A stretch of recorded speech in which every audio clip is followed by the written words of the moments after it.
Shark tank या ये सब सीरीज देखें तो उसमें भी बहुत बार एंटरप्रेन्योर्स पिच करते वक्त क्या कहते हैं कि भाई 10% of my all sales forever will go towards this. 2019 में बहुत सारे स्टार्टअप्स को फंडिंग मिल रही थी, बट आज की डेट में स्टार्टअप्स के नंबर कम हो गए हैं, बट जिन स्टार्टअप्स को फंडिंग मिल रही है उनका वॉल्यूम बढ़ गया है। तो अब जो एंटरप्रेन्योर है उसके लिए ये एक अपहिल टास्क है। इट इज़ नॉट ईजी कि आप कोई भी फिगर थ्रो कर दोगे और आपको पैसा मिल जाएगा। फाउंडर कैपिटल को सोल्यूशन मान लेते हैं।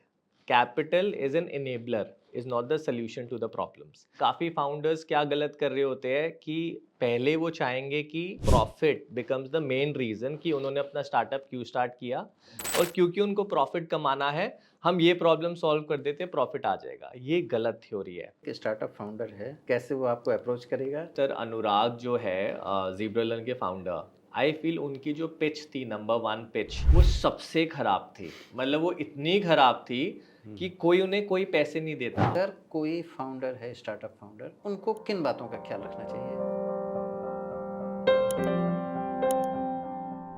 द इकोनॉमिक टाइम्स हिंदी के पॉडकास्ट स्टार्टअप यात्रा में आपका स्वागत है। आज हमारे बीच हैं मिस्टर रचित चावला। किसी भी स्टार्टअप की शुरुआत के लिए सबसे महत्वपूर्ण चीज़ जो होती है, जब भी हम कोई एक आइडिया कंसीव करते हैं, सबसे बड़ा क्वेश्चन आता है हमारे लिए फंडिंग का। तो आज हमारे बीच उसी के एक्सपर्ट हैं, फिनवे एक्सेलरेटर के फाउंडर रचित जी, आपका स्वागत है। Thank you Dinesh ji. जी, तो सबसे पहले रचित जी, मैं यहाँ से ही शुरू करूँगा।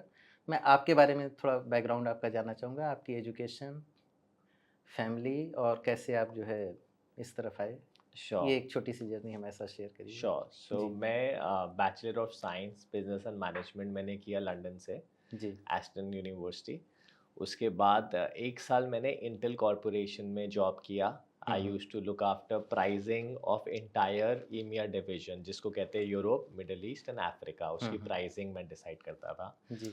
उसके बाद हमारा फैमिली रन बिजनेस है into logistics. It's called CHC ये कहाँ पर लॉजिस्टिक्स। है आपका? ये हमारा mainly Bombay and Delhi based है। ओके। सो हम डिस्ट्रीब्यूशन एंड वेयर हाउसिंग में है। बट आप कहाँ, मतलब फैमिली आपकी कहाँ बेस्ड रही दिल्ली है? बेस्ड, दिल्ली बेस्ड रही, कम्प्लीटली ठीक दिल्ली है। बेस्ड। ओके। सो 2008 में मैंने वापस ज्वाइन किया जो हमारा फैमिली रन बिजनेस है। सिंस आई जी। एम दी ओनली सन, तो ऑफ कोर्स वो ही नेक्स्ट स्टेप डिसाइडेड था कि मैं पहले करंट रन बिजनेस संभालूंगा।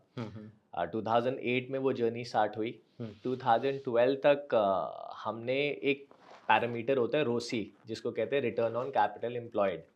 वो मैंने चेक किया तो प्रॉपर्टी प्राइसेस बहुत बढ़ रहे थे। मतलब ऐसे बढ़ रहे थे कि जब हम कैलकुलेट करते थे कि हमें लॉजिस्टिक्स एक्सपैंड करना है तो वेयर हाउसिंग की कॉस्ट में जो रिटर्न था वो बहुत कम था। दैट्स व्हेन वी थॉट कि हम लोगों को डाइवर्सिफाई करना चाहिए, and we entered into two areas. One is Finway, which is a RBI registered NBFC, and the other one is Multifi, which is a SEBI registered stock market advisory company, जो stock markets across India जी। में काम करती है। जी। So that's how we diversified. I'm married to Gayatri Chawla, have 2 kids, Renav and Ranshir. तो अब वहाँ से फिनवे एक्सेलरेटर तक की जर्नी कैसे शुरू हुई? मतलब कहाँ से ये, मतलब मुझे वो टाइम पीरियड भी बताइएगा, वो टर्निंग पॉइंट, क्योंकि जैसे मैं देखूँ तो बहुत सारे टर्निंग पॉइंट रहे कि आपने एक अच्छी यूनिवर्सिटी से पढ़ाई की, उसके बाद से आप एक मल्टीनेशनल कंपनी में रहे, फैमिली बिजनेस भी था, फिर सारा कुछ से Yes. अलग होकर आपने अपना खुद का एक काम Yes. शुरू किया और फिर इस तरह से स्टार्टअप सिस्टम में एंट्री So की। Dinesh ji, turning point mainly था 2019।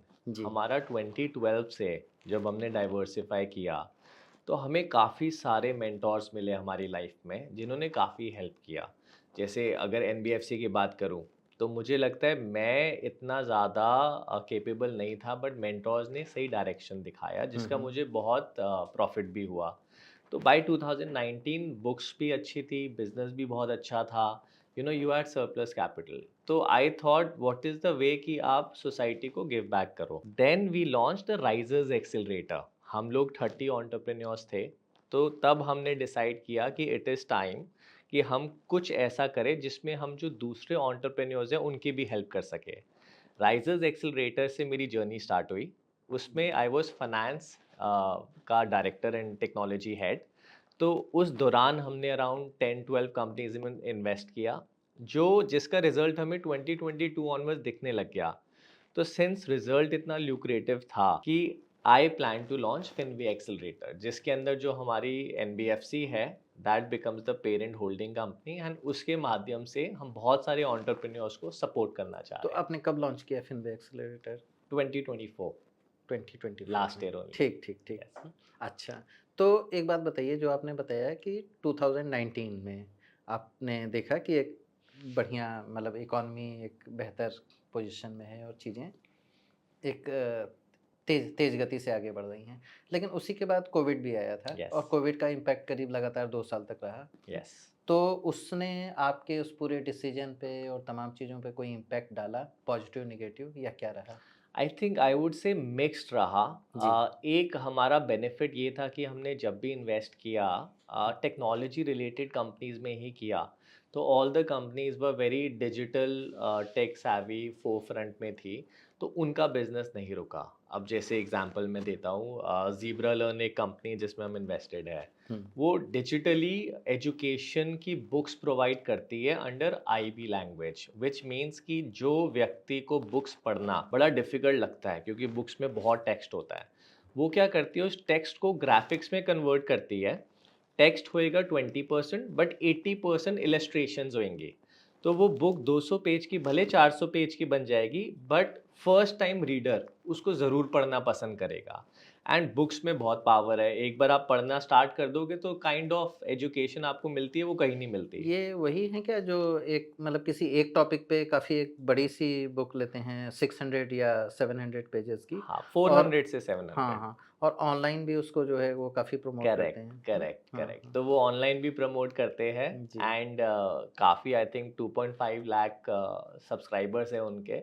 तो उनकी कंपनी उस दौरान, बिकॉज़ लोग घर पे बैठे हुए थे, उनको डोमेन एक्सपर्टीज़ चाहिए था, हुँ, उन्हें हुँ। कोई ना कोई स्किल डेवलप करना था, तो हुँ, वो हुँ, बुक हुँ। पॉपुलर हो गई। जी, उन्होंने अलग-अलग स्किल्स के रिगार्डिंग बुक्स लॉन्च करा, and it worked in our favour. बहुत सारी कंपनीज़ हैं जो अदर वे अराउंड भी गई कि बिल्कुल ही काम उनका कम हो गया। बट देन सब कुछ निर्भर करता है एंटरप्रेन्योर पे। हुँ। अगर उन्होंने हसल किया तो उन्हें सॉल्यूशंस भी निकले कोविड के दौरान। तो आई थिंक कोविड बहुत चैलेंजिंग तो था, बट हुँ। काफ़ी लोगों ने उस चैलेंज को अपॉर्च्युनिटी में भी कन्वर्ट किया। तो इंडिया में जो पूरा वीसी इकोसिस्टम है, जो वो समय था 2019 का समय और अभी का जो समय है, इसमें कोई बड़ा बदलाव भी आया? और अगर हम इसको थोड़ा ग्लोबल ट्रेंड के पैरेलल रख के देख सकें? सो इंडिया में एक बदलाव ये आया है कि ग्लोबली हुँ, अभी भी वीसी सिस्टम काफ़ी अग्रेसिव है, जिसको कहते हैं रिस्क कैपिटल। हुँ, यूएस में स्पेशली वो कहते हैं भाई हमें प्रॉफिट चाहिए ही नहीं, आप पैसा दो, बर्न करो, रिसर्च करो, डीप टेक लेकर आओ, एआई लेकर आओ। इंडिया में थोड़ा सा बदलाव देखने को मिल रहा है। इंडिया में वो रिस्क कैपिटल अवेलेबल नहीं है। जी। इंडिया में क्या कैपिटल अवेलेबल है कि आपने ऑलरेडी अपना मॉडल वैलिडेट कर दिया है, आपको प्रॉफिट आ रहा है, तो हम आपको ग्रोथ के लिए पैसा दे देंगे, हम आपको आईपीओ तक की ब्रिज फंडिंग कर देंगे। बट कैपिटल बर्न करने के लिए या फिर इनोवेशन करने के लिए वो कैपिटल थोड़ा ड्राई अप हो रहा है। तो ये तो आ गया दोनों का डिफरेंस। एक और चीज़ जो देखने को मिल रही है वो ये है कि स्पीड ऑफ फंडिंग काफ़ी हद तक स्लो हो गई है। मतलब 2019 में बहुत सारे स्टार्टअप्स को फंडिंग मिल रही थी, बट आज की डेट में स्टार्टअप्स के नंबर कम हो गए हैं, बट जिन स्टार्टअप्स को फंडिंग मिल रही है उनका वॉल्यूम बढ़ गया है। तो जी। वो ओवर डाइवर्सिफाइड की जगह फोकस तरीके से हुँ। इन्वेस्टमेंट्स हो रही है। ये तो मुझे लगता है एक नेचुरल प्रोसेस है, इसको तो ऐसा ही हम देखेंगे ना, क्योंकि कभी भी कोई एक नया ट्रेंड शुरू होता है तो एक साथ बहुत सारा थोड़ा मशरूम्ड भी हो जाता है कि वो करेक्ट, एक साथ बहुत सारे लोग आ जाते हैं, लेकिन फिर वही बात आती है कि जहाँ क्वालिटी होती है वही टिक पाता है। करेक्ट। तो मैच्योर मतलब जी, आप समझ लीजिए पूरा इकोसिस्टम अब मैच्योर हो रहा है, जी। उसकी तरफ बढ़ चुका है। अच्छा। तो एक शब्द अक्सर इस्तेमाल होता है फंडिंग विंटर। तो ऐसा माना जा रहा है इधर लगातार जब भी स्टार्टअप्स की बात होती है कि वो एक हम फंडिंग विंटर वाले उसमें गुजर रहे हैं। तो वो चीज़ अभी बरकरार है या अभी धीरे-धीरे करके हम उससे बाहर निकल रहे हैं?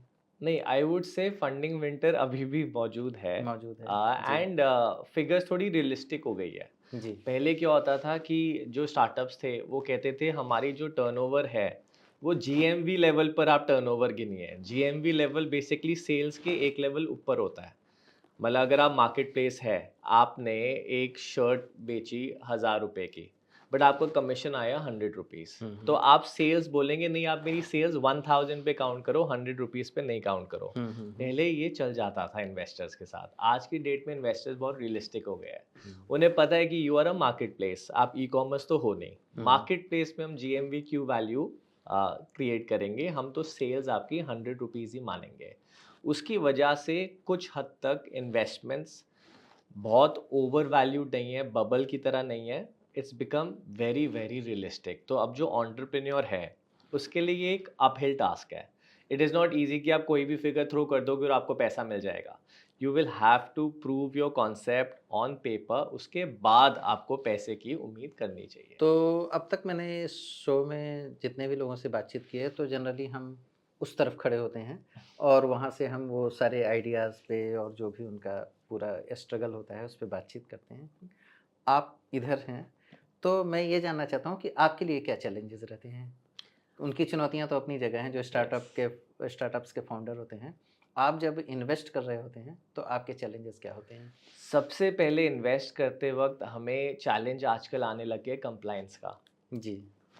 स्टार्टअप्स अपने बिजनेस को आइसोलेशन में इनिशिएट कर देते हैं, बट दे फॉरगेट कि कंप्लायंस और रेगुलेटरी जो इंडिया में है वो एक बहुत इम्पोर्टेंट रोल दे रहा है। आप अपनी सर्विसेज बिना कंप्लायंस रेडी आप कैसे सेल कर सकते हैं?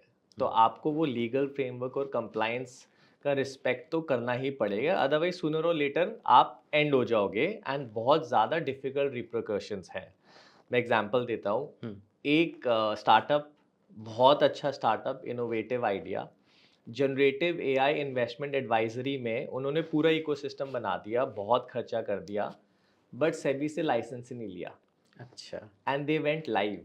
सो हमारे लिए बहुत बड़ा रिस्क है कि आप कंप्लायंस के बिना लाइव कैसे जा सकते हो। सेकेंडली, हमें बहुत मुश्किल तब पड़ती है जब फाउंडर कैपिटल को सल्यूशन मान लेते हैं। Capital is an enabler, is not the solution to the problems. Hmm, अगर आप बोले कि भाई हमारी मार्केटिंग नहीं चल रही, हमें हुँ। कैपिटल दे दो, मार्केटिंग चल जाएगी, दैट ये इज अ ज़रूरी नहीं है। वेरी रॉन्ग बिल्कुल, थॉट बिल्कुल। प्रोसेस। आप जी। देखिए इंडिया में कितने सारे स्टार्टअप्स हैं जो बूटस्ट्रैप्ड है and they hmm, have become multi billion dollar. Hmm, Zoho है, ज़ीरोधा है, उनके पास हुँ, तो कैपिटल था ही नहीं, हुँ, बट हुँ, फिर भी हुँ, वो बन गए। हुँ। तो हमें एंटरप्रेन्योर्स को कंटिन्यूअसली एक रियलिटी चेक देना होता है कि कैपिटल को आप सॉल्यूशन मत समझिए, लिमिटेड कैपिटल ही मिलता है, बट आप उसको कितनी एफिशिएंटली यूज़ करेंगे उस पे ध्यान दीजिए। एंड थर्ड होता है कि पैशन। मतलब काफ़ी फाउंडर्स क्या गलत कर रहे होते हैं कि पहले वो चाहेंगे कि profit becomes the main reason कि उन्होंने अपना स्टार्टअप क्यों स्टार्ट किया, हुँ, और क्योंकि उनको प्रॉफिट कमाना है, हम ये प्रॉब्लम सॉल्व कर देते हैं, प्रॉफिट आ जाएगा। ये गलत थ्योरी है। पहले आप एक प्रॉब्लम को सॉल्व करिए, आइडेंटिफाई करिए। अगर आप वो ढंग से कर पाओगे तब प्रॉफिट आएगा। तो वो साइकिल समझने में थोड़ा गलत हो जाता है। और मुझे लगता है सिर्फ़ 2 बातें होती हैं, सिर्फ़ प्रॉफ़िटेबिलिटी और प्रॉब्लम को सॉल्व करना। इसके बाद भी एक स्टेज आती है जब आप किसी की लाइफ़ का एक मतलब कह लीजिए कि कंपल्सरी हिस्सा बन जाएँ, पार्ट बन जाएँ, कोई एब्सोल्युटली। भी सॉल्यूशन दुनिया का हो। यस, अगर वो एक माइक्रोसॉफ्ट है, आज वो यस। हमारी लाइफ़ का पूरा एक पार्ट बन चुका है, उसके बगैर हम कुछ सोच नहीं सकते। बिल्कुल है। हमारे बहुत सारी फ़ोन जो हैं कंपनीज़ हैं। एंड्रॉयड है या मतलब या मैं बहुत बेसिक तरीके से बोल रहा हूँ, लेकिन वही है कि वो सारी चीज़ें बिल्कुल। जितनी भी चीज़ें लगातार चली हैं, या ओला, उबर है, आज की यस, डेट में जो है आपको कहीं भी जाना होता है, आप तुरंत ये देखते हैं कि ठीक है, हम टैक्सी बिल्कुल, बुक कर सकें। तो उस लेवल पे आप अगर चीज़ों को ले जा सकते हैं, बिल्कुल। तभी मुझे लगता है कि आप तब ग्रो तो कर पाएँगे। इमेंस प्रॉफ़िटेबिलिटी है। जी, फिर तो जी। मेरे हिसाब हुँ, से आपको पीछे मुड़ के देखने की ज़रूरत नहीं है। अगर आप एक किसी भी टारगेट मार्केट का हुँ, हुँ, हुँ। डेली बेसिस पे उनकी लाइफ़ का अगर आप पार्ट बन जाएँ, जैसे ब्लिंकिट है, मेरे जी, ख़्याल से वो पार्ट बन चुका है पार्ट काफ़ी बन सारे चुका है। बिल्कुल, बिल्कुल। हम अपने लाइफ़स्टाइल का। बिहेवियर में अगर उसको शामिल पाते हैं, तो यस। इसका मतलब है कि वो अब एक हद तक जो है उसने एंड तभी लड़ाई आप जीत ली है। देखिए कितनी जी, वैल्यूएशन है उनकी। जी। वैल्यूएशन जो हुँ। है वो पीई डिराइव करती है। बहुत हाई पीई देती है market because they understand this.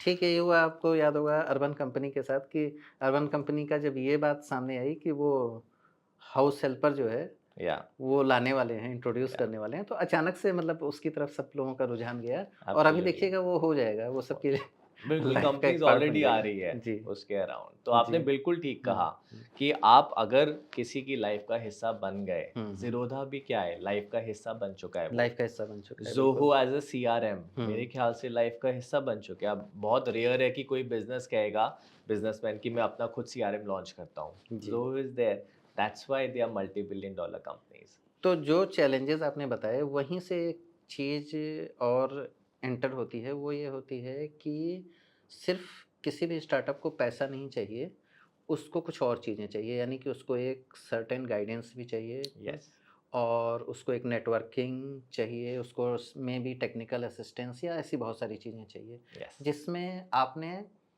उसमें भी आप सपोर्ट करते हैं अपनी कंपनी के एब्सोल्युटली। ज़रिए, उसके बारे में मुझे बताइए थोड़ा? सो हम जब भी इन्वेस्ट करते हैं किसी स्टार्टअप हुँ, में, सो कैपिटल इज़ वन जो हम देते हैं। जी। बट दूसरी सबसे इम्पोर्टेंट चीज़ जो हम देते हैं, उनको देते हैं रिसर्च। हुँ, मतलब वो जो सोच रहे हैं, क्या वो ठीक सोच रहे हैं? क्या उनका पॉइंट वैलिडेटेड है? क्या मार्केट ग्राउंड रियलिटी क्या है? वो हम उनको डे वन पे दे सकते हैं, बिकॉज़ हमारे पास इतना सारा डेटा है ओवर पीरियड ऑफ टाइम। तो एक हमारी अलग वर्टिकल है व्हिच इज़ इनटू रिसर्च। अब अच्छा। क्या प्राइस पॉइंट पे उनको स्टार्टअप लॉन्च करना है? हुँ, कितनी सेल्स एक्सपेक्टेड है? किस जियो लोकेशन से उनको स्टार्ट करना चाहिए? क्या वाक़ई में वैलिडेशन है भी उनके बिज़नेस मॉडल की या नहीं? ये हम डे वन पर हमारी रिसर्च टीम उनके लिए लिटरली एक रेड कार्पेट रोल आउट करती है, जिसमें हम वो बताते हैं कि आप फ़ेज़ 1 यहाँ से स्टार्ट करिए, फ़ेज़ 2 यहाँ से स्टार्ट करिए, फ़ेज़ 3, बैक्ड बाय डेटा। सिर्फ़ आप अपने ऑफ़िस में बैठकर नहीं सोच सकते कि मैं आज बॉम्बे से स्टार्ट करूँगा या आज मैं बैंगलोर हुँ, से स्टार्ट हुँ, करूँगा। बिल्कुल। आपका डेटा क्या कह रहा है, किस तरीके का प्रोडक्ट है, कौन आपकी टारगेट ऑडियंस है, वो सबको अपने माइंड में रखकर एक पूरा का पूरा बिज़नेस प्लान बनता है। तो नंबर 1 हम वहाँ हेल्प करते हैं। नंबर 2 हम कंप्लायंस में हेल्प करते हैं। थिंकिंग कि टुमारो ऐसा तो नहीं कि हम किसी भी रेगुलेटरी फ्रेमवर्क में हम कंप्लायंस को नहीं ढंग से बल्कि फॉलो मैं कर एक रहे हैं। इंटरेस्टिंग चीज़ बताऊँ कि हमने अपने इसी शो में मोक्ष भट्ट से हमने बात की थी, जो एपीआई एंड पार्टनर्स के फाउंडर हैं। तो उन्होंने भी इन सारी चीज़ों पर ही बात की या कि क्या होता है कई बार पार्टनरशिप को लेकर या तमाम तरह के कंप्लायंसेस को लेकर या आप अगर ज़रा भी लापरवाही बरतते हैं, तो सब कुछ अच्छा होने के बाद भी बहुत सारी खराब हो प्रॉब्लम्स आ जाता है। सकती हैं, गड़बड़ हो सकता है। जी। बिज़नेस शट हो सकता है जी, बल्कि। जी। तो हम लोग कंप्लायंस को बहुत सीरियस लेते हैं। हुँ, उनको जो भी लाइसेंस चाहिए, सपोज़ उस लाइसेंस की कोई कॉस्ट है, हम बेयर करते हैं, बट हुँ, वी मेक श्योर कि हमारे जो स्टार्टअप्स हैं वो लॉन्ग रन के लिए है, शॉर्ट टर्म नहीं। लॉन्ग रन का मतलब we want them to sustain themselves. मैं ये नहीं कहूँगा कि आईपीओ लेकर जाना है, there is no pressure. As long as हमारा स्टार्टअप प्रॉफिटेबल है, सस्टेनेबल है, प्रमोटर की वेल्थ क्रिएट हो रही है, that hmm, is our main goal. Hmm, तो हम हुँ। उनको कंप्लायंस रेडी करते हैं। तीसरा, हम उनको इंफ्रा देते हैं। सपोज़ हमारे ऑफिसेज़ है अक्रॉस इंडिया, तो अगर उनको कोई ऑफिस स्पेस चाहिए, हम वो देंगे। उसके बाद हम उन्हें एक्सेस देंगे हमारी लीगल डिपार्टमेंट से। बहुत सारे कॉन्ट्रैक्ट्स, जब आप एक कंपनी स्टार्ट करते हो, बहुत सारे कॉन्ट्रैक्ट्स की आपको ज़रूरत होती है। क्यों? क्योंकि आप एजेंट्स हो सकता है हायर कर रहे हो सकता है आप कंज्यूमर्स को एक सर्विस दे रहे हो। तो हर एक चीज़ में एक terms and conditions and contract is very important, जिससे अलाइनमेंट होती है। हम वो फैसिलिटी भी देते हैं सो दैट कल को कहीं पे डिस्कनेक्ट ना हो जाए। And also last but not the least, हम मार्केटिंग की सर्विसेज भी देते हैं। हुँ, हमारे हुँ। पास इन हाउस मार्केटिंग पूरा का पूरा हमारे पास सिस्टम्स बने हुए हैं। मेटा है या गूगल है, हमारे जी। पास सारे एल्गोरिथम्स है कि हमें कैसे ऑप्टिमाइज़ करना है। तो वो एडवांटेज जो लर्निंग कर्व उन्हें 3 से 5 साल लगेंगे, वो हम उनको फर्स्ट 3 मंथ्स में ही दे देते हैं। And plus a lot of help जहाँ पर टेक की ज़रूरत है। हमारे इन हाउस बहुत सारे सीटीओज़ रहते हैं, जो बहुत ही एबल्ड हैं in terms of AI, ML. They help the startups to automate almost everything. जी। अगर सपोज़ स्टार्टअप को एक बहुत हेवी कॉल सेंटर की ज़रूरत है, तो वो ऑटोमैटिकली, आजकल एआई का टाइम है, वो इस तरीके से इंटीग्रेशन कर देंगे कि आपका एक वर्चुअल कॉल सेंटर बन जाएगा जिसमें रोबोट्स कॉल कर रहे हैं एंड सामने आप ये भी नहीं बता सकते कि ये एक्चुअल कस्टमर सपोर्ट है या एक रोबोट आपसे बात कर हाँ, रहा है। बिल्कुल। तो वो जी, सब टेक्नोलॉजीज़ हम उनको इनिशियली दे देते हैं। जी। तो ये जो आप उनके लिए एक सपोर्ट सिस्टम आपने बिल्ड किया है, ये आपका खुद का अपना एक इकोसिस्टम है या आपने बहुत सारे पार्टनर्स जोड़े हैं इसके लिए जो अपनी-अपनी फ़ील्ड के एक्सपर्ट्स हैं? सो आई वुड से ये मिक्स्ड हाइब्रिड है। ओके। जैसे मेरी जो 2 कंपनीज़ हैं, Finway, Multifi, both hmm. The companies are fintech company. Hmm, hmm. तो हम एनी व्हिच वे टेक्नोलॉजी पे बहुत ज़्यादा डिपेंडेंट है। तो काफ़ी हद तक हमारे पास सीटीओ जो हमारे टेक्नोलॉजी हेड्स हैं, वो तो इन हाउस है, वो हेल्प कर देते हैं। जी। बट अगर हमें लगता है कि there are other partners also that can significantly contribute, तो बिकॉज़ आज की डेट में हमारा पोर्टफोलियो काफ़ी सारी कंपनीज़ का है। Whatever works, we open our entire network. तो जो भी उनको चाहिए, हमारा पूरा का पूरा जो एक हमने इकोसिस्टम क्रिएट किया हुआ है, नेटवर्क क्रिएट किया हुआ है, जो क्लोज डोर में है, जिसको कॉन्फिडेंशियल कहते हैं, वो हम उनको ओपन कर देते हैं, because then they become part of our organisation only. जी। तो अभी कितनी कंपनियाँ हैं जिनको आपने अभी मतलब फंडिंग की हुई है, जिनका कुछ आप अगर जिनके बारे में बताना चाहें? हमारे पास क्लोज टू अभी 20 प्लस कंपनीज हैं, जी, क्योंकि हम काफ़ी सिलेक्टिव रहे हैं। जी, एंड अब हमने सोचा है कि नेक्स्ट 12 मंथ्स में हम 20 प्लस और कंपनीज को शॉर्टलिस्ट करके जी। मेंटरशिप स्टार्ट करेंगे। अच्छा अभी एक मैंने एक ट्रेंड देखा है कि एक यहाँ पर इवेंट था नज़ इंस्टीट्यूट का। सो उन्होंने एक काफ़ी बड़ा 3 दिन का इवेंट रखा था जिसमें मैंने देखा एक सोशल एंटरप्रेन्योर्स बहुत सारे लोग आए हुए थे और यस। मैंने देखा कि बहुत सारे लोग जो है बैंगलोर बेस्ड थे। मतलब यस। वो भले ही भारत के किसी भी हिस्से से रहे हों, लेकिन उन्होंने अपना पूरा सेटअप वहाँ पे बैंगलोर में बना रखा था। तो एक जो एनजीओ या उस तरह का था वो अभी चेंज होके एक सोशल एंटरप्रेन्योरशिप यस। में चला गया है। तो क्या ऐसे भी लोग आपको संपर्क में आते हैं बिल्कुल करते या हैं, आप इसको करते भी हैं? Social impact social entrepreneurship impact कहते हैं। बिल्कुल, बिल्कुल। एंड उसमें क्या रहता है कि आप बिजनेस चला रहे हैं, बट कहीं ना कहीं कोई अच्छा सोशल इम्पैक्ट आपने हुँ, इंटीग्रेट किया हुआ है। जी, एग्जाम्पल के तौर पे, एंड ये वेस्टर्न कंट्रीज में बहुत कॉमन है। जी। वेस्टर्न कंट्रीज में तो कॉमन है ही, बट अब इंडिया में भी ये कल्चर आ रहा है। अगर आप शार्क टैंक या ये सब सीरीज देखें, हुँ, हुँ, हुँ, तो उसमें भी बहुत बार एंटरप्रेन्योर्स पिच करते वक्त क्या कहते हैं हुँ, कि भाई 10% of my all sales forever will go towards this. जी, इसका मतलब क्या है कि वो अपने बिजनेस में एक सोशल इम्पैक्ट भी डाल रहे हैं।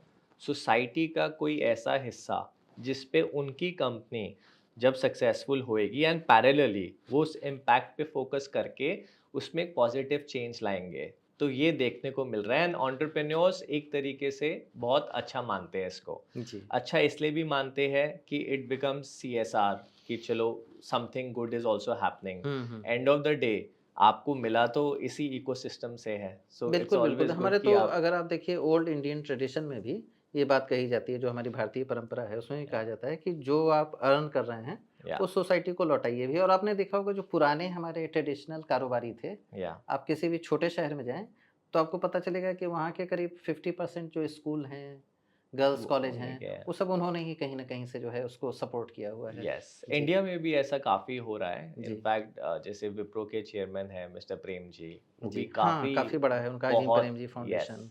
तो जी। इस तरीके का देखने को काफ़ी मिल रहा है, एंड ये अच्छा भी है इंडिया ये के बहुत लिए। अच्छा है। मुझे लगता है कि ये एक मतलब जो गवर्नमेंट भी इसको सपोर्ट कर रही है। वो जो यस। पुराना वाला सिस्टम था ना एनजीओ वाला, उससे हटकर ये जो एक प्रॉपर एक एंटरप्रेन्योरशिप में जो आ गया है, ये यस। मॉडल एक बेहतर मॉडल बन ऑल्सो रहा है। Dinesh ji, times have changed. जी। पहले क्या होता था कि हुँ। हमारे जो पेरेंट्स थे या ग्रैंडफादर्स थे, वो नीड बेस्ड बहुत प्रेशर रहता था उनके पास। नीड बेस्ड का मतलब रोटी कपड़ा मकान, हाँ, राइट? बिल्कुल, तो बिल्कुल। उनकी लाइफ हुँ। उसमें काफ़ी स्ट्रगल रहा। हुँ, हुँ, हुँ। आज की जनरेशन में चेंज क्या हुआ है, जो हुँ, बेसिक्स है वो तो हुँ, मिल गए। हुँ। अब बेसिक्स से आगे वो सोच रहे हैं, सो थोड़ा वांट बेस्ड हो गया है। जी। वांट बेस्ड में वो प्रेशर नहीं है, तो वो हुँ, सोच सकते हैं टू गिव बैक। हुँ। तो I think it's a good time जी। that everybody starts giving back to the society. जी। तो अब इस पर आते हैं कि मान लीजिए एक स्टार्टअप फाउंडर है, हुँ? उसके पास एक आइडिया है, रिसर्च है,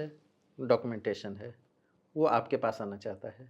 अब आप इस पूरे प्रोसेस को बताइए कि कैसे आप जो है कैसे वो आपको अप्रोच करेगा और कैसे किन-किन स्टेप्स पे आप किन-किन पैरामीटर्स पे आप चेक करने के बाद उसे फाइनली तो ये आगे काफ़ी लेंदी बढ़ाएँगे? प्रोसेस है, बट जी। मैं शॉर्ट में एक्सप्लेन हाँ, बिल्कुल करता हूँ। तो शॉर्ट में। हमारे सोशल मीडिया चैनल्स हैं, हमारी वेबसाइट है, मैं भी लिंक्डइन पे काफ़ी एक्टिव रहता हूँ। जी। So founders can approach me anywhere.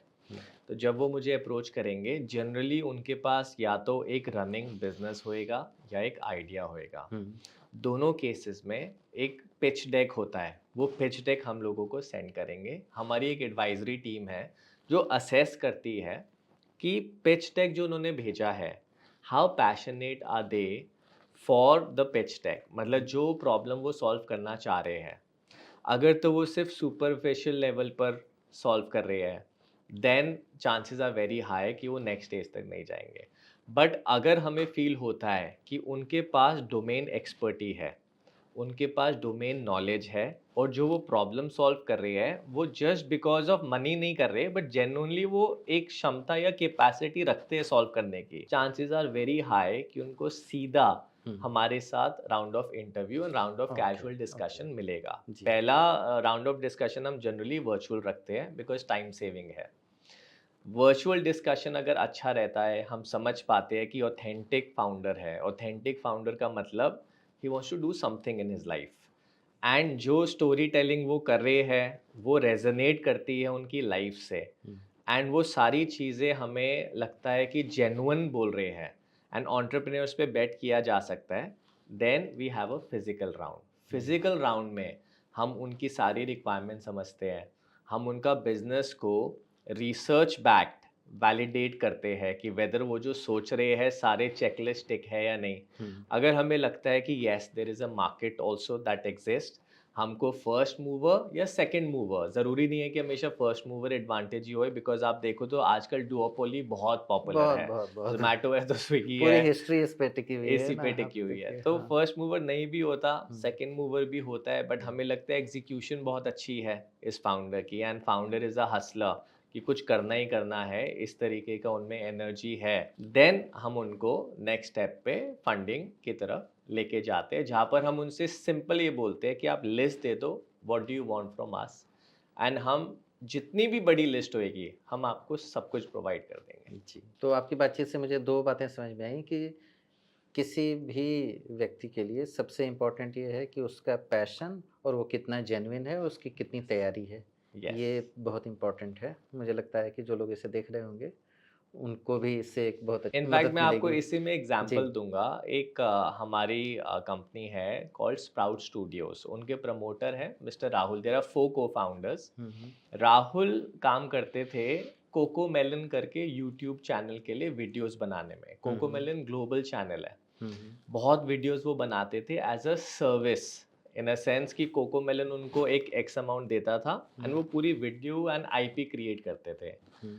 Rahul wanted to be Cocomelon, तो हमारे लिए नो ब्रेनर था हुँ, कि भाई जब वो कोको मेलन के लिए सब कुछ कर रहे हैं और CoComelon is very successful, hmm. Market exist करती है, तो वो अपने लिए तो काफ़ी बेटर करेंगे, दैट्स ऑब्वियस। एंड जी। अब आप देखिए तो उनके 28 करोड़ सब्सक्राइबर्स है, व्यूअर्स है, आई मीन ह्यूज नेटवर्क उन्होंने बना दिया है। अमेजॉन यूएस में वो है। आप एलेक्सा को कोई सॉन्ग अगर नर्सरी राइम का प्रॉम्प्ट करेंगे तो वो नूनू टीवी पे डाइवर्ट होता है। They are doing phenomenally well. अच्छा, तो वो बेसिकली किस तरह का वीडियो क्रिएट करते हैं? वो नर्सरी राइम्स बनाते हैं अच्छा, आजकल तो बच्चों ये के बहुत लिए। पॉपुलर है। हाँ। बहुत पॉपुलर हुँ, है एंड हुँ। 2020 में हमने उन्हें फंडिंग किया था। अच्छा, इनफैक्ट ड्यूरिंग कोविड हमने उनको फंडिंग किया था। अच्छा। इनफैक्ट मेरा बेटा तब 3 साल का था, हुँ। तब मुझे ये भी समझ आ गया था कि यार बिज़नेस तो है, बिकॉज़ मेरा बेटा हमेशा नर्सरी राइम सुन रहा होता था। Hmm. That's how I thought कि this has a lot of potential, and आज की डेट में they are doing phenomenally well. Huge EBITDA, जितना हमने इन्वेस्ट किया, उन्होंने हुँ। डिविडेंड फॉर्म में हमें वापस भी कर दिया है। No debt, cash rich, treasury उनमें इतनी हैवी हो चुकी है, so they are doing very well. अच्छा, ऐसे कोई सोच भी नहीं सकता कि नर्सरी राइम्स का इतना बड़ा जो इतना है बड़ा मार्केट है। मार्केट है। बिल्कुल। जी। एंड उन्होंने जो किया है, हुँ, प्लस उन्होंने एक सबसे अच्छी बात क्या करी, हुँ, एक चैनल पे नहीं रुके। हुँ, हिंदी में अलग है, इंग्लिश में अलग है, ग्लोबली वो हुँ। अब उनकी मार्केट रीच बहुत हाई है। रशिया में भी बच्चे हैं जो रशियन लैंग्वेज में नर्सरी राइम सुनेंगे, वहाँ पर भी वो जा चुके हैं। ब्राज़ील में भी जा चुके हैं। मतलब उनका स्कोप इतना है कि नेक्स्ट 10 इयर्स तक there is no looking back. बच्चे तो आ ही रहे हैं ना लगातार हाँ जब जी। तक कोई एआई रोबोट ना आके नर्सरी राइम्स सुनाने लगे तब तक तो जो है ये यस, है ही। ये चलेगा ही हुँ, चलेगा। बिल्कुल। अब आप सपोज़ किसी डिनर पे जा रहे हैं एंड आप अपनी वाइफ़ को सरप्राइज़ देना चाहते हैं एंड आपको लगता है कि आपकी वाइफ़ को ये म्यूज़िक सुनना बहुत पसंद है। उन्होंने एक साइड पे आर्टिस्ट से टाई अप किया हुआ है, एक साइड पर उन्होंने पूरा इकोसिस्टम बनाया हुआ है, लाइव स्क्रीनिंग देते हैं कस्टमाइज्ड आपकी वाइफ के लिए, एंड वो 1 घंटा 1.5 घंटा आर्टिस्ट के लिए भी अपॉर्चुनिटी है, बिकॉज वो जो आर्टिस्ट है वो इतने पॉपुलर नहीं है, हुँ, तो they also get bread and butter, they also hmm, get some sort of earning, and hmm, as a consumer आपको पूरा customized experience मिल जाता है. So he अच्छा। is doing very well, and completely experiential model उन्होंने launch किया तो हुआ musical show display कहाँ होता है?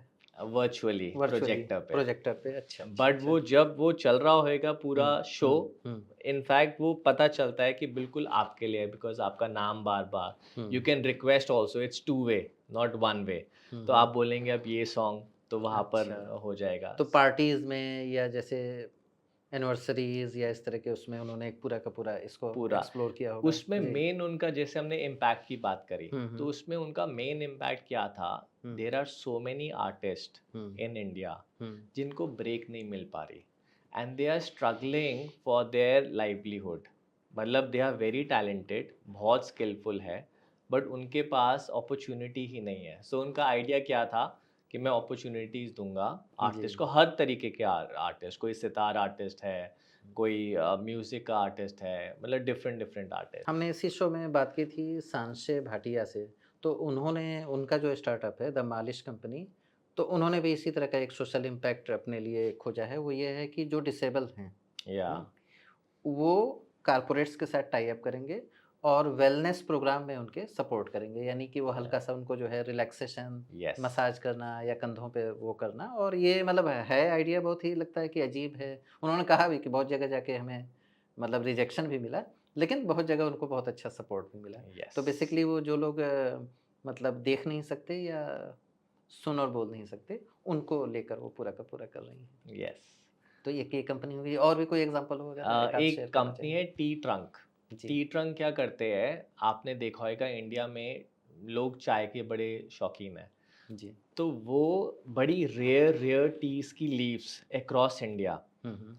वो सोर्स करते हैं, एंड उनकी टीज जनरली आपको मासेस में नहीं मिलेगी, वो बिल्कुल ही डिफरेंट एक्सक्लूसिव बहुत ही टीज, एक्सक्लूसिव बहुत ही जी, एक्सक्लूसिव. तो जी। आपको अगर किसी को गिफ्टिंग करना है, हुँ, हुँ, तो हुँ। उन्होंने भी ये इकोसिस्टम क्रिएट किया हुआ है, जो स्मॉल स्मॉल जैसे टी फार्म्स हैं, वो वहाँ से सोर्सिंग करते हैं, जी। And directly from the farmers, not through any middleman. तो अगर आप देखेंगे जैसे बड़ी बड़ी कंपनीज है, टाटा, रेड लेबल वगैरह, वो तो एक नॉर्मल जेनेरिक बड़े हाई स्केल पे होता है, बट उसमें वो कस्टमाइजेशन या वो फ्लेवर, वो टेस्ट नहीं होता. तो T trunk specialises in that. तो इस तरीके की काफ़ी इनोवेशंस हैं. फिर हम लोग टेक में बहुत ज़्यादा आगे हैं. एक कंपनी है जो अब हम 100% हम ही ओन करते हैं, दैट्स कॉल्ड मल्टीफाई. सो हमने एक प्रॉब्लम क्या आइडेंटिफाई करी कि लोग स्टॉक मार्केट में बहुत पैसा गंवाते हैं. हुँ, हुँ। अगर आप देखें तो सेबी ने भी सर्कुलर दिया हुआ है कि 9 out of 10 investors lose money. Hmm, तो इम्पैक्ट क्या था कि यार हम इन कंज्यूमर्स को ऐसी क्या चीज़ दें जिससे कम से कम वो स्टॉक मार्केट में लॉस ना कर सके. हुँ। तो उसका एक SEBI backed research analyst stock advisory platform है, मल्टीफाई के नाम से, जिसके अंदर हम अक्रॉस कैटेगरीज, आपको इन्वेस्टिंग करनी है, हम स्टॉक इन्वेस्टिंग देते हैं, आपको लॉन्ग टर्म करना है, हम लॉन्ग टर्म देते हैं. उसके अंदर आपको नॉट ओनली अलर्ट्स मिलेंगे, but every single alert will be backed by a detail research report, so that जी। आपको समझ आ जाए कि ये क्यों हम बता रहे हैं कि इस पे इन्वेस्ट किया जा सकता है. हुँ, hmm. Secondly, stop losses clearly defined होंगे, एंट्री पॉइंट्स क्लियरली डिफाइंड होंगे, आपको एग्जिट पॉइंट्स भी मिल जाएंगे. तो एटलीस्ट उस ऐप में जो भी कंज्यूमर जुड़ेगा, इतना तो पक्का है कि वो लॉस नहीं करेगा. और इसमें क्या एआई का भी सपोर्ट है क्या? अच्छा, एब्सोल्युटली. सो इट अच्छा। Is completely non discretionary, and hmm, बहुत अच्छा हुआ आपने मेंशन किया. जी, completely quantitative based. Okay. Quantitative मतलब hmm, thousands of parameters, hmm, thousands of machine learning, hmm. thousands of algorithms, जहाँ से हम लोगों को प्रॉम्प्ट आते तो हैं. मतलब ये नहीं है कि मैं कह रहा हूँ इसके से खरीद लो। बिल्कुल नहीं, क्योंकि जी। अगर आप कह रहे हैं हुँ, तो चांसेस वैसे ही हाई हो जाते हैं, because hmm, markets are always hmm, right. Hmm, but quantitative automated strategies में क्या रहता है, हुँ, भले आपको आज नुकसान हुआ है, बट अगर आपने कंसिस्टेंटली फॉलो किया आपको कल फ़ायदा होएगा ही होएगा, बिकॉज़ इमोशंस इन्वॉल्व नहीं है। हुँ, तो एक वो हमारी काफ़ी महत्वपूर्ण कंपनी है जी, एंड काफ़ी सब्सक्राइबर्स भी उसमें आ रहे हैं। एटलीस्ट सबसे बेस्ट एडवांटेज क्या मिलता है कि जिस दिन आपने वो ऐप डाउनलोड कर लिया, उस दिन आपके लॉसेस कम हो जाएँगे। क्यों? बिकॉज़ आप हियर से किसी ने बोल दिया ये स्टॉक डाल दो, हुँ, तो वो वाली चीज़ें खत्म हो जाएँगी डे 1 पे।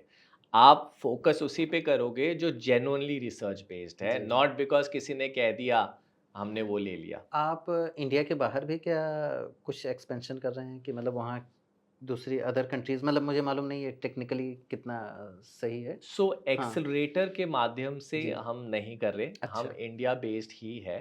हुँ, बट स्टॉक मार्केट्स में we are very heavily invested, तो हम गिफ्ट सिटी के माध्यम से अहमदाबाद में जो जी, जी, इंटरनेशनल जोन है गिफ्ट सिटी का, जी। उसके माध्यम से हम यूएस, रशिया, चाइना, इन हर एक कंट्रीज में हुँ, स्लोली हुँ, एंटर करके स्टॉक मार्केट्स में पार्ट ले रहे हैं। पार्ट ले रहे हैं, ओके। ठीक है, अब वापस आते हैं हम लोग स्टार्टअप पर जो हमारी बातचीत चल रही थी।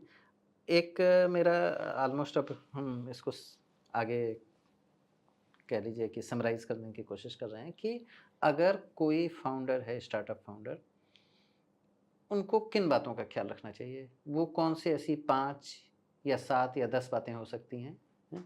जो आपके हिसाब से वो चेकलिस्ट उसको ज़रूर देख लेनी चाहिए एक बार आपके पास या किसी भी वेंचर कैपिटलिस्ट के पास जाने से पहले? सबसे पहले एंड सबसे इम्पोर्टेंट इज डोमेन एक्सपर्टी। जी। आप कह रहे हो कि मैं ये प्रॉब्लम सॉल्व करने वाला हूँ, बट आपको उसमें क्या एज है? ऐसा क्या चीज़ है आप में जो किसी और में नहीं है? जी। स्टार्टअप फाउंडर्स इस चीज़ को है ना बहुत लाइटली लेते हैं। हुँ, हुँ, हुँ। आपके पास डोमेन एक्सपर्टी होनी ही चाहिए। अगर सपोज़ आप टेक कंपनी को लॉन्च कर रहे हैं और आप बोल रहे हैं कि भई मेरा टेक का बैकग्राउंड नहीं है, तो I think it will not fly. वो आपको पहले ही पिच नहीं करना चाहिए, because you are wasting yours and the accelerators time. तो डोमेन एक्सपर्टी को एक बहुत बड़ा चेकलिस्ट में बोल्ड में टिक मार्क होना चाहिए, जिसका आंसर है व्हाई यू। हुँ, अब वायु में पैशन भी आ जाता है, पर्पस भी आ जाता है, डोमेन एक्सपर्टी भी आ जाता है। तो स्टार्टअप फाउंडर को व्हाई यू का आंसर ऐसा होना चाहिए कि एक्सेलरेटर के लिए भी आसान हो असेस करना कि yes, he is capable of doing that. Second is under estimating the capital usage. कुछ भी वैल्यूएशन बोल देना या कुछ भी कैपिटल को बर्न करने की बात डे 1 पे सोचनी, that I feel is a grey area. आपको पहले देखना है कि आप कैसे सस्टेनेबल बन सकते हैं। आज की डेट में ज़रूरी नहीं है कि capital is the only fuel. अगर कैपिटल ही ओनली फ्यूल होता, तो then there are so many people in India who are very wealthy. तो फिर वो स्टार्टअप लॉन्च करेंगे, आप थोड़ी ना। तो बिल्कुल। आपको एक कैपिटल को एनेबलर की तरीके से देखना हुँ, है, not the end goal. Thirdly I feel authenticity. ऐसा नहीं होना चाहिए कि आप बोल तो कुछ और रहे हो, बिकॉज जो एक्सेलरेटर जितने भी है या वीसीज है, उनके पास इतना डेटा होता है कि दे कैन वेरीफाई कि फाउंडर जो है वो ऑथेंटिकली बोल रहे हैं या सिर्फ कहने के लिए बोल रहे हैं। बिकॉज उससे आपकी गुडविल डे 1 पे इम्पैक्ट करेगी। आइदर से I don't know, it is not a bad answer. बहुत सारे फाउंडर्स क्या सोचते हैं कि अगर उन्होंने बोला कि मुझे नहीं पता, तो वो एडवर्सली होएगा, इसलिए कुछ भी बोल दो बोलने के लिए। वो कभी नहीं होना चाहिए। अगर आपको कुछ नहीं पता, तो नो प्रॉब्लम। इनफैक्ट मिस्टर अनुराग जो है ज़ीब्रालर्न के फाउंडर, आई फील उनकी जो पिच थी, नंबर 1 पिच, वो सबसे खराब थी। मतलब वो इतनी खराब थी कि हुँ। कोई उन्हें कोई पैसे नहीं देता। बट अच्छी बात क्या थी, उन्होंने ऑथेंटिक अपने आप को फ़ोरफ्रंट किया और उन्होंने बोला कि भई ये पहली बार मैं पब्लिक स्पीकिंग कर रहा हूँ, सो एक्सक्यूज़ मी, मैं हुँ, यूज्ड टू नहीं हूँ। हुँ। तो उनकी वो सिंप्लिसिटी की वजह से उनको फंडिंग मिली। सो यू जी। Have to be very honest. Genuineness थी। हाँ, एब्सोल्युटली उसको आपने जेन्युइननेस। पकड़ लिया कि हाँ, ये बंदा ये जेन्युइन है, जेन्युइन है। बाकी चीज़ें अपनी फोर्थ, जगह हैं। जी। आपको थोड़ा फ्लेक्सिबल होना चाहिए। हुँ, अगर आप बोले कि नहीं मुझे आपसे ज़्यादा पता है और मैं अपने मॉडल को पिवट नहीं करूँगा, hmm, I feel it is a very dangerous sign. Hmm, because आप किसी भी एंटरप्रेन्योर को पकड़ लो, जो वो प्लानिंग स्टेज पे सोचते वो हैं, कभी आगे जो है बहुत सारे चेंजेस होते हैं उसमें। बहुत होते कई हैं। बार तो कंपनी का पूरा वही बदल जाता है, मतलब आप कह लीजिए डायरेक्शन ही बदल जाता है, लेकिन वो डायरेक्शन सक्सेस की तरफ जा रहा होता है। एग्जैक्टली जी। तो अगर आप पिवट करने के लिए फ्लेक्सिबल नहीं है, hmm, that means you are a very difficult founder to work with. End of the day हम भी लर्न कर रहे हैं, आप भी लर्न कर रहे हो, तो हुँ, आपको फ्लेक्सिबिलिटी वो डे वन पे दिखानी है। Last but not the least, and जो मुझे लगता है कि बहुत इंपॉर्टेंट है, वो ये है कि आपकी जो प्लानिंग और जो नंबर्स है, जो स्ट्रैटेजी है, that should be clear. Don't tell the VCs और एक्सेलरेटर हुँ, कि भाई ये तो $100 बिलियन की अपॉर्चुनिटी और मैं 10 बिलियन ले लूंगा पहले हुँ, साल में। हुँ, हुँ, सबको पता है कि इट्स नॉट पॉसिबल। हुँ, तो बी जेन्युइन, सस्टेनेबिलिटी की तरफ एक जेन्युइन अगर आप फोरफ्रंट में आएंगे तो आपके चांसेस काफ़ी बढ़ जाते हैं। जी। ऐसी कोई 3 मोस्ट कॉमन मिस्टेक्स बताइए, जो जनरली लोग कर बैठते हैं, नहीं करना चाहिए? सबसे पहली कॉमन मिस्टेक इज डेटा कुछ और कह रहा है हुँ, और आप कुछ और कह रहे हो। ठीक है। आपने अपनी पिच में ही डेटा गलत डाल दिया। हुँ, तो वो एक बहुत कॉमन मिस्टेक है कि हमें लगता है फाउंडर ने अपनी रिसर्च ही ढंग से नहीं करी, तो वो फिर इनिशियल स्टेज पर रिजेक्शन के चांसेस होते हैं। जी। सेकंड बहुत कॉमन मिस्टेक ये है कि अभी कंपनी स्टार्ट भी नहीं हुई, आपने 10% एसओ ईसॉप्स किसी को दे दिए, हुँ, 5% एडवाइजरी दे दी, हुँ, 5% अंकल को दे दिया, हुँ, 5% आपके पास बचा ही बहुत कम शेयर होल्डिंग है। जी, accelerator and VC will never come near you, because इसका मतलब क्या है, आपने अपनी शेयर होल्डिंग जी, को पहले ही इतना थिन कर दिया है कि there is no road map for you. I mean आप अपनी शेयर होल्डिंग को इतना इजी में कैसे ले सकते हैं। थर्ड इज आपके पास कैपेसिटी एंड कैपेबिलिटी उस पूरे बिजनेस को करने की है, या you are dependent on people. अगर आपकी डिपेंडेंसी बहुत हाई है, then again you need to change your your startup idea, because अगर आप वो खुद नहीं कर पा रहे, you can not be dependent. अगर डिपेंडेंसी में ही करना है तो कोई भी कर लेगा, why will anybody fund you. जी, these are the three most common mistakes. जी। फिनवे एक्सेलरेटर का अगले 5 सालों का क्या मतलब विज़न है? किधर कैसे क्या करना चाह रहे हैं? हमने 3-4 आइडेंटिफ़ाई करे हैं वर्टिकल्स, जी। जहाँ पर हम बहुत कंफर्टेबल हैं। Number 1 is the tech. I hmm, feel anything to do with technology, we are very happy to work with the founders, because हमारे पास वो इकोसिस्टम क्रिएटेड है। जो टेक्नोलॉजी से रिलेटेड चाहिए वो सब है हमारे पास, so one is that. Second is stock market. We feel कि स्टॉक मार्केट पूरे वर्ल्ड में एक बहुत बड़ी मार्केट है, और मोर और लेस हर एक कंट्री की स्टॉक मार्केट एक्सचेंजेस एक जैसे चलते हैं। So that is also one flavour जो हम देख रहे हैं। Third is education. अगर एजुकेशन से रिलेटेड कोई बहुत अच्छा इम्पैक्टफुल आइडिया है, we are happy to fund them. And fourth is in the field of fintech finance. अगर आप कुछ भी इनोवेशन ला सकते हो फाइनेंस के वर्टिकल में, we are very happy to on board you. ये चार फ्लेवर्स ऐसे हैं जो आपको डे वन पे एज मिलता है, बिकॉज जी, इन चारों की डोमेन एक्सपर्टी हमारे पास एग्जिस्ट करती है। जी, तो हम जब भी किसी फाउंडर के साथ जुड़ते हैं, हम हमेशा यही सोचते हैं कि and of the day founder का प्रॉफिट ज़्यादा होना चाहिए। तो हम उन्हीं फाउंडर्स को ज़्यादा हेल्प करेंगे जहाँ हमें लगे कि वैल्यू ऐड हम दे पा रहे हैं। And apart from these four, then there are many flavours, but हमारे प्रेफरेंसेस अराउंड दीज फोर। आप अब लास्ट में अपनी तरफ से कुछ कहना चाहेंगे जो लोग कह लीजिए स्टार्टअप फाउंडर्स हैं या जिनके पास कोई भी अपना एक कोई थॉट है या आइडिया है, कुछ भी जो आपको लगता है कि ज़रूर कहना चाहिए मैं उन्हें? ये कहना चाहूँगा कि इंडिया की पॉपुलेशन इतनी ज़्यादा है और इंडिया में इतना ज़्यादा पोटेंशियल है कि आने वाला टाइम एंटरप्रेन्योर्स के लिए बहुत अच्छा होने वाला है। सो जी, अगर आपको लगता है आपके पास कोई डोमेन एक्सपर्टी है, या आप कैपेबिलिटी रखते हैं, या आप पैशनेट है कोई प्रॉब्लम सॉल्व करने के लिए, reach out to us. We'll be more than happy to work with you. And of course, even when we don't work with founders, कुछ ना कुछ तो उन फाउंडर्स को फ़ायदा ऐसे ही हो जाता है कि डिस्कशन में आइडियाज़ निकल जाते हैं कि इट्स वर्थ योर टाइम। तो रचित आज की बातचीत बहुत ही इंटरेस्टिंग रही और मुझे लगता है कि हम शायद अभी ऐसे इतनी सारी चीज़ें पहलू छूट गए हैं कि जिन पर एक सीरीज में भी कभी इन फ्यूचर बातचीत कर सकते हैं। जैसे मुझे लगता है कि हम एक